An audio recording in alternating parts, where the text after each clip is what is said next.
Menachot Perek Bet Mishnah Dalid, fourth Mishnah in the second chapter of Masechet Menachot. So in our last Mishnah, we talked about the idea if you have two elements of a korban, the toda and the lechem, for example, or the kvasim and the shtei halechem, we learned that the ikar mefager hatafel, the ein hatafel mefager laikar, the essential, the primary. If you have pigul on the primary element of the korban, it causes pigul on both the secondary one, but not the other way around. Our Mishnah is going to continue to talk about the same question about if you have a korban, a zvachim, with nisachim. Nisachim could be either menachot or grain.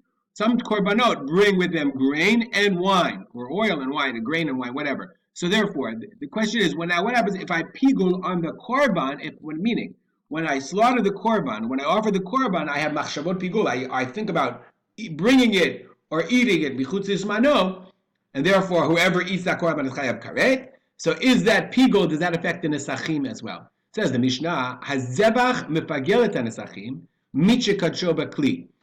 If the kadshim, if the nesachim, the grain, okay, or the grain or the wine, that's what the nesachim it says, the grain, the solet, the fine flour, or the wine. Sometimes it has grain, some fine flour, sometimes wine. If they were already kadsho bakli in the kli sharet, meaning ready to go to be poured on the mizbeach when you did the shchita, when you slaughtered the zebach, when you slaughtered the korban, then mefagelet nesachim. Then it causes pigul, and therefore, if somebody would consume that wine, he'd be chayav karet. Divi Rabbi Meir. So says Rabbi Meir. But v'hanesachim einam mefaglim et hazebach. But the other way around is not true, because if we learned before, if you pour the nesachim with the intention of doing it in the wrong time, that does not cause pigul on the zebach. Ketzad, how does that work? Hashochet et hazebach lecho mimenu lemachar. If you slaughter the zebach to eat it tomorrow, and the nesachim are already in the kli sharet, hu nesachab mefugalim. But not only is the korban mefugal, it and its nesachab and the nesachim and the libations as they were are mefugalim. But if you slaughter the animal, if you had intent, there you go. You had intent when you slaughter the animal to offer the nesachim at the wrong time. Okay, when you slaughter the animal and they're already in the kli sharet, nesachim mefugalim. There is pigul on nesachim. V'azebach einam mefugal.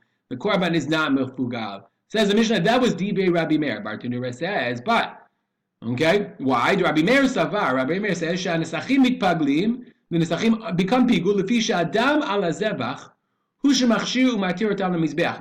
The dam, the blood, is called the matir. Remember, we learned this idea of a matir. It permits now you to offer the Nesachim on the mizbeach. Matir, since there is a matir, something that, like a trigger, then since one thing is a matir, the blood is a matir for the Nirtzachim. Therefore, you can become pigul through the matir. V'chachamim pligi alev. Chachamim argue in Perek Beit Shammai Masechet Zvachim. V'amrein, they say hanesachim ein lehem matir. The nesachim, it's not like the blood is a matir for them. The blood is a separate element in the korban. Therefore, you offer the blood of the mizbeach, and you also offer the nesachim. And therefore, since it's not considered a matir, a trigger, the fikach ein mitpaglim. So therefore, this mission is only according to Rabbi Meir, and the chachamim say zebach is not mefagel the nesachim. Even if you offer the zebach in the wrong time, the nesachim are pasul, but you can't offer them if the kadsho bakli. I would assume, I'm not sure. You can email me if you think I'm wrong. But it's not pigul, and one who would consume that wine is not chayav karet. We'll stop here and dedicate our learning to the memory of my father, Rav Simcha ben Yitzchak Kalman. Comments, questions, ideas, email me at rspolter@gmail.com. Have a good day.